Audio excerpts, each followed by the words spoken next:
And now we're going to get to Nandita's talk. Nandita has a great story. She is just the kind of person that we love here at SANS Security Awareness. She said she started out about 7 years ago and didn't really know anything about having a security awareness program or an ambassador program. And since then, she's been to several organizations and has started and built and matured a number of programs. And now, of course, like the rest of us, she's had to learn how to recalibrate everything she knows for being entirely virtual. Also, Nandita is really active in the SANS Security Awareness Forum. Lance mentioned that earlier. I will post the link again without the typo in it this time. If you're not a member of the forum, you should definitely sign up. We just need your name and email, and it's a great community chat that's ongoing, and people like Nandita are in there sharing information on a regular basis. And it's really invaluable. So I am going to let her talk to you now about virtual ambassador programs. So hi, like Jennifer mentioned, I have been doing the Ambassadors Champions program at many different types of companies. So I started a few years ago, about 8 years ago, 7, 8 years ago. And I started the program at media conglomerates, banking, financial, very buttoned up culture kind of places, one small tech startup. And then now here, I'm at a very large tech company, company that most of you may have not heard of, but it is one of the largest tech companies. We are at about 13,000 employees, and I just joined 2 months ago. And the Cyber Ambassador program, it's really picked up steam compared to where we were a few years ago. You're going to get a lot more interest. You're going to get a lot of visibility. So a lot of the work that was there before, I think has really kind of opened up and paved the way. So now what you're left with is coming in with all your ideas. And, you know, the sky's the limit with what you can do with this. So I'm just going to cover kind of what I broke this out into, like the 5 major plans for this. And then I'll cover each of those pieces so that when you move forward and you want to put your program together, you have all of the elements.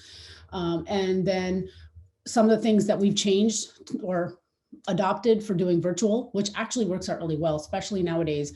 I feel like every company has some element of different locations, remote, global. So we'll work that in as well. So let's get started. The biggest value of these ambassador programs we're seeing is that in effect, it's kind of free.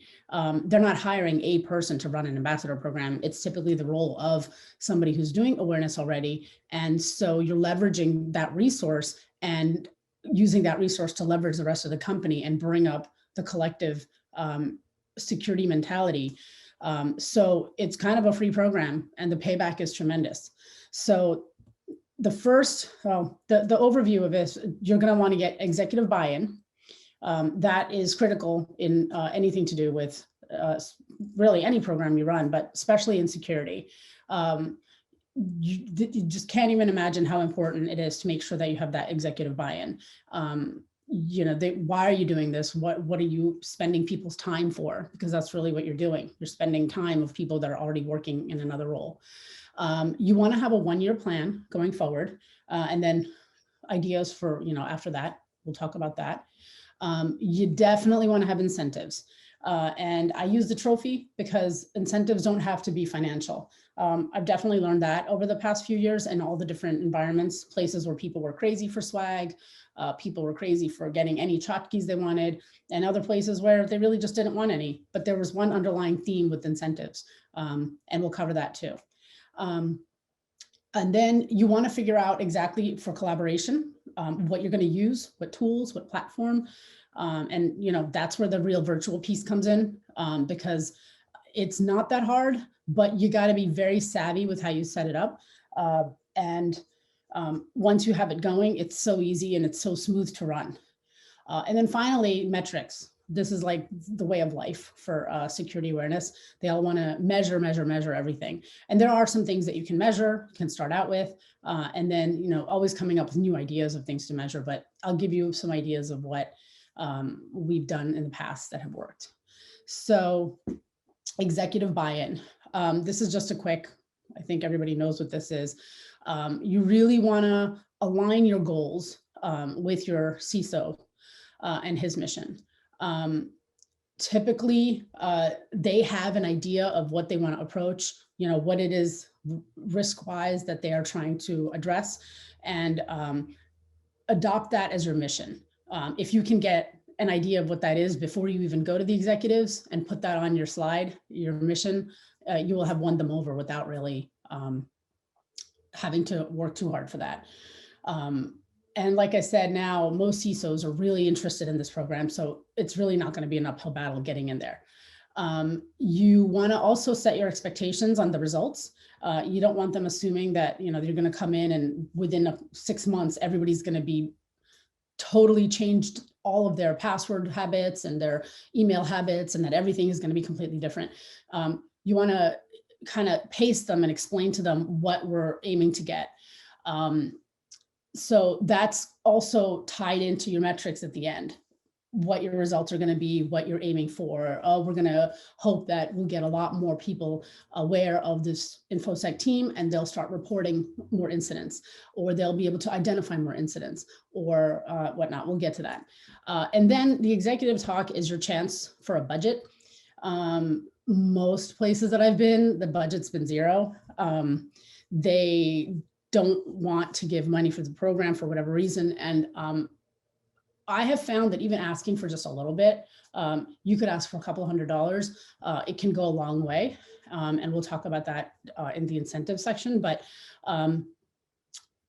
it is your opportunity to try and ask for a little something to support the program. And if you keep it small the first year and then kind of put the idea in their head for the following year, you'll get something little, and then you can build on that for the future, but never hurts to ask for money at this stage of the game.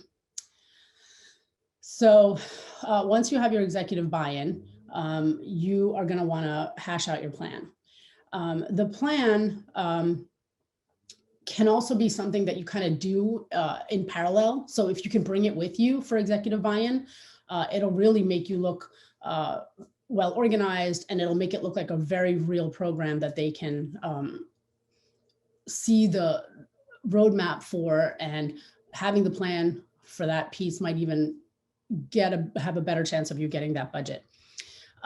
So in the plan, one of the first things you want to do is you want to set your squad. You want your team.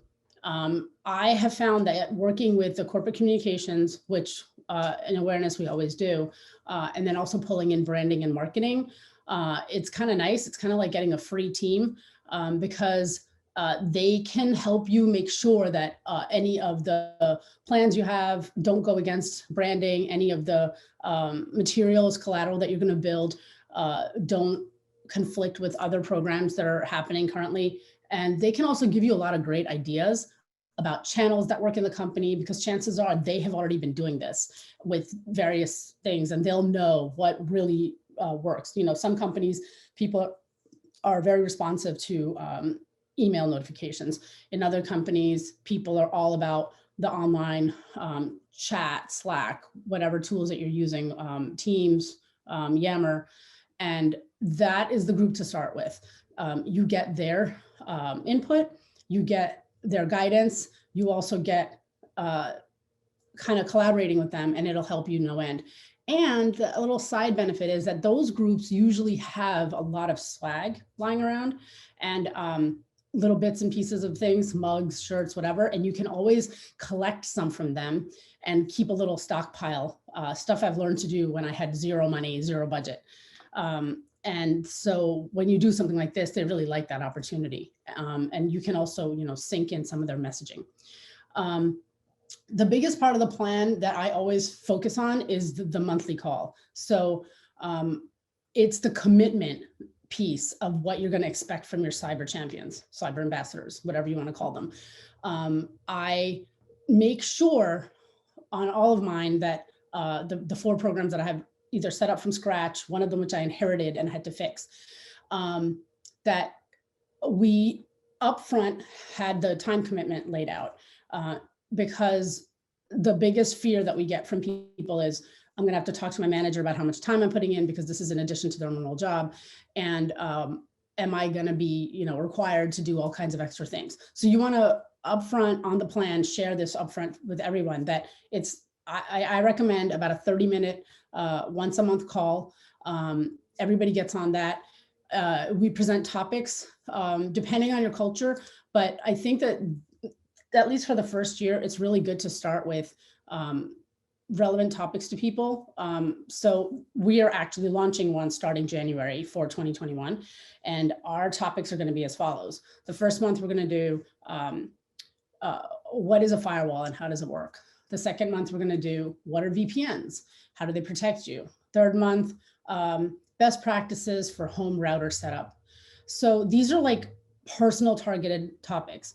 They speak to people as something that's their learning, not about corporate. So if they have to take an extra 30 minutes out of their day and commit to this call, they are going to be more motivated because that topic is very specific to something personal. But we're being sneaky because that topic is specifically related to work and some of the tools and things that we use at work. And you're teaching them why these tools are in place.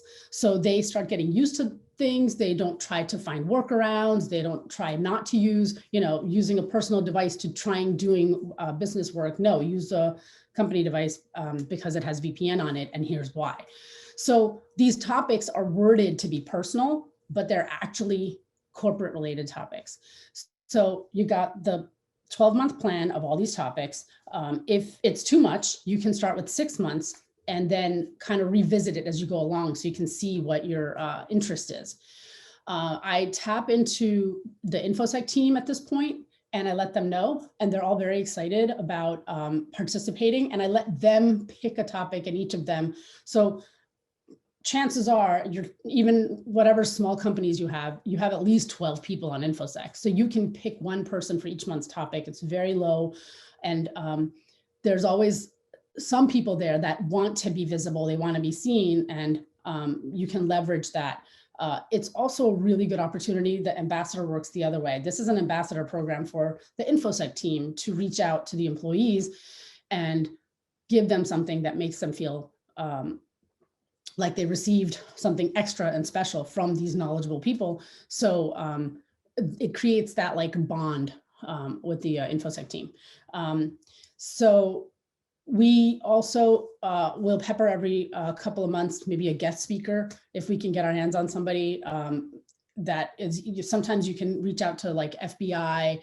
There's a whole bunch of free resources out there that you can tap and have them come and do a talk about cybersecurity. Government groups are usually the best, and those calls, they really pick up a lot of attendees on those. For the calls, one of the plans you want to keep in mind is regional. So you want to keep time zones in mind.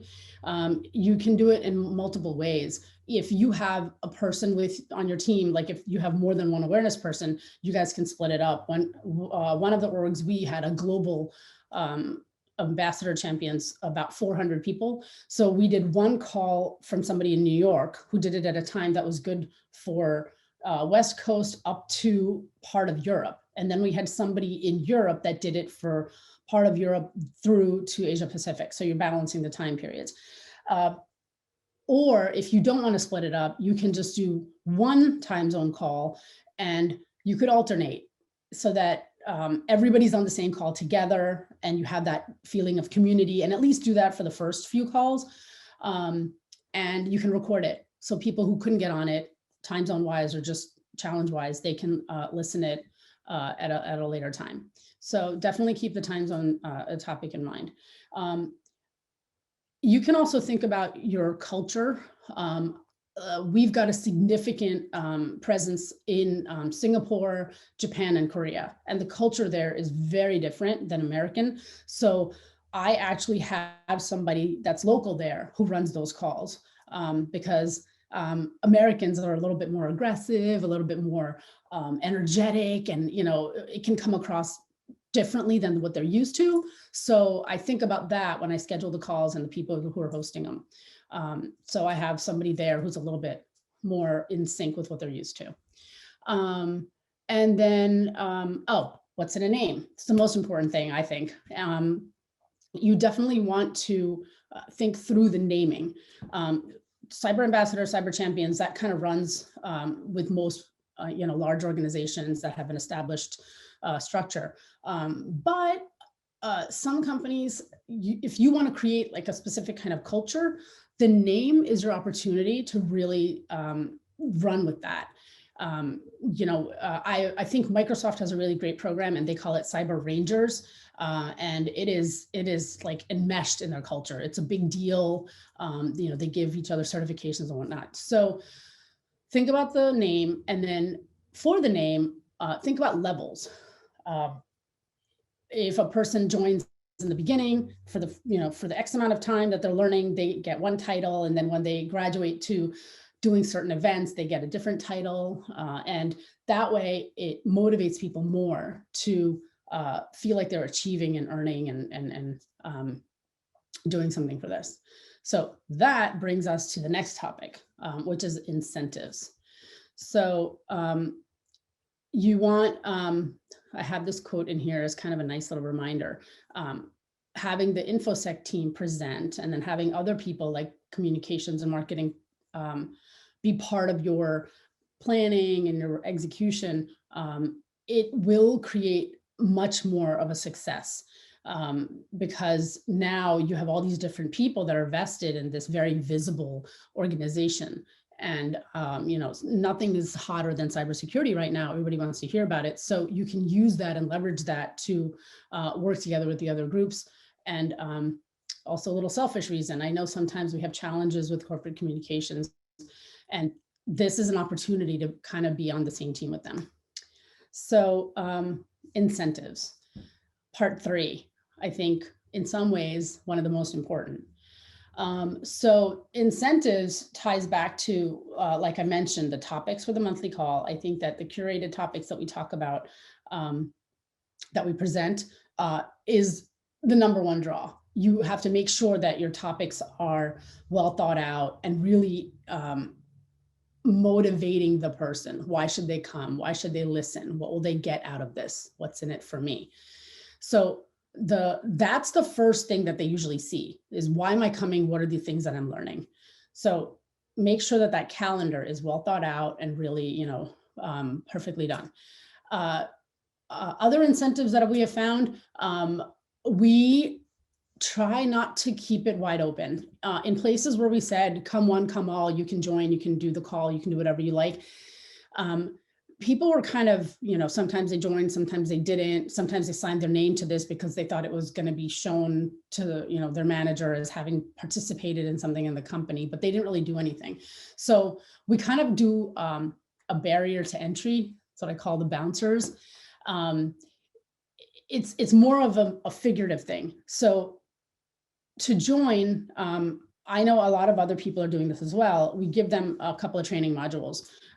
If you have internal training, if you can build a couple of modules, that's one way to do it. A lot of people have access to library of content training, from different vendors. You can pull a couple of those modules. If you don't have that, you can go on YouTube, and there are a lot of free resources. And you can assign a couple of those modules to people and then tell them that they are kind of certified for taking those, and now they get to join. So they have to do something in order to join besides just send an email and say we joined. If you really want to go all the way, there's actually a company called IntQual out of London. They actually offer they call it a formal certification, but it's no different than a certification you could give somebody, by virtue of you have taken a course through the cybersecurity organization in my company, and they can put that on their resume if they like to. But IntQual, it's really, really economical, and you can pay them per license fee, and then you let your cyber champions take the video. It's an excellent training. It's like a series of like 3 9-minute videos. They're like movies, and they do it. They answer a couple of questions, and then they get the actual CyberStar certification, as they call it. So no plug here. It's just a company we've used in the past, and it was super easy to connect to them. So that's a certification you can use as an incentive. Swag is always an incentive, I think, and you can do cool things. All the swag that I do related to cyber champions, especially now with virtual, we have to ship it out. So one of the things we've done is we built a handful of tools. Like we have really cool mugs. They're really, really, the branding and marketing team gave us a really cool design. And on the back of it, we wrote, I like my passwords like I like my coffee. Fresh, strong, and I don't share. And for some reason, people love these mugs. So we actually have put them on the company store. And so we have a program where you can give people points and then they can apply them towards the company store or whatever. So you can get swag to people even globally if you can tie into any internal rewards programs that are going on in your company. Or you can see if you have a budget and you can buy them the swag from the company store and then it gets shipped to whatever location they have. I have been trying to do where I ordered all the swag and I have it and I have to send it out. And it's challenging sending things globally, but you can send, maybe you can get cyber champions in different regions and then you can send packages to them and then they can be your distributors for that. Those are some of the challenges that with being fully virtual, nobody's even going into the offices that, it's not that hard to get, but you can use the swag to incentivize people for little prizes. One of the biggest things that we have is glory and visibility and shout outs. So when some people are being very active on Cyber Champions, whether they are coming to our portal and making chats and comments, or they're hosting local virtual events, we will give them a shout out on our technology town hall or our global town hall. The executives are thrilled about this. It does double duty. It calls out an employee who's doing really great work, and you have an opportunity at those events to remind people again about security and mention what it is that this person did, how they ran an event and what the messaging was. So, it's another opportunity to just keep pushing the message forward. And now I think one of the biggest incentives is networking and resume building. Giving people an opportunity to come together on a topic while they're all working from home and remote and looking for something. This has been tremendous. For example, what we've done is we've started a Yammer channel here internally. So like I said, we're going to be launching the ambassador program for 2021. We started the Yammer channel a few weeks ago, and we did a couple of promotions where, if somebody did the first to comment on something, or if they posted something useful, we sent them a small swag item, or we gave them a small shout out. That has created a lot of traffic on the Yammer channel because everybody's really excited. And what we have found is that because it's kind of become the cool place to be, because we've given away a couple of very small, low cost prizes, more people are coming on there. They want to be seen on that channel. So as the incentive for cyber champions, we are going to let them, get to post something on the Yammer channel that will be a announcement or a big post that will get pushed to everybody. So now the incentive is that their name is being sent out company-wide everywhere, and they get a lot of really nice visibility. And we benefit because we have a mix of people commenting on this, Yammer, the internal social media channels. And we have a lot more cross conversation. So you give that as an incentive, as a reward to somebody, they benefit from it. And now it plants the seed to other potential cyber champions or current cyber champions that they can also be on that platform and they can also get visibility, and it just explodes. That one's probably one of the easiest ways to get incentivized, is to give people a platform where they can talk. The levels, that's what I was referring to before about naming a program and then naming the different progresses that people can do. What happens after 1 year, what happens after 2 years. So the first year they can be, you know, a cyber apprentice. And then after they've joined all the calls, you can give them 1 or 2 outs if, you know, they're busy, but let's say they joined 10 out of 12 of your calls. And then they did a couple of presentations. Yeah, that's one thing I should definitely talk about. So once they've done a few things, then they gradually move to the next level. And you can call that the cyber wizard or cyber senior ambassador. You can have whatever name works with your corporate culture and whatever your naming thing is. But I have seen a lot of junior ambassador, ambassador, senior ambassador, you know, just kind of like your very generic corporate thing. Then I've seen silly and fun names like cyber magician and cyber knights in sync with whatever fun, funky culture the company might have. The privileges, okay. There's one more thing that I'm forgetting, but I know I'm going to come back to this. A lot of these topics kind of overlap, so it'll be okay if I bring it up next. Collaborating. So this is, again, one more thing that is an incentive for people, but also a way for them to share ideas and talks. You want to make sure that cyber champions have a way to work together. They have a platform that they can communicate. So like we did our internal social media platform, and we leveraged it somewhere that people are already going as kind of like their water cooler or their watering hole. And we started some conversations. We are going to announce the program, and then it's going to be a dedicated channel on there just for cyber champions. And they'll only be invited to it if they are a cyber champion. On there, they have the opportunity to have direct access to the InfoSec team. They can ask them specific questions, and there are so many. With the online channel, I am sure a lot of you are seeing a lot of this. We're getting questions from people about all kinds of personal, work-related security topics. So the channel is something you can really leverage for conversation, and then you can make like an exclusive place that only cyber champions have access to. You can encourage them to come up with ideas for events that they are going to host. That's the topic I wanted to talk about. So one of the things that we do is not only should they be committed to joining the calls, but the whole purpose of the program is for them to pay it forward. So you want them to also commit to doing something. And there's a variety of people. There's people who just want to listen quietly and they're scared of presenting. Then there's people who want to, you know, be out front all the time. You can make it easy for both types of people. So in the collaboration, definitely set up a portal that has all the content that you're going to put, recorded talks that you do every month, infographics, videos, anything that they can draw on to learn. Make sure that you mix in stuff personal, you know, like keeping your kids secure online.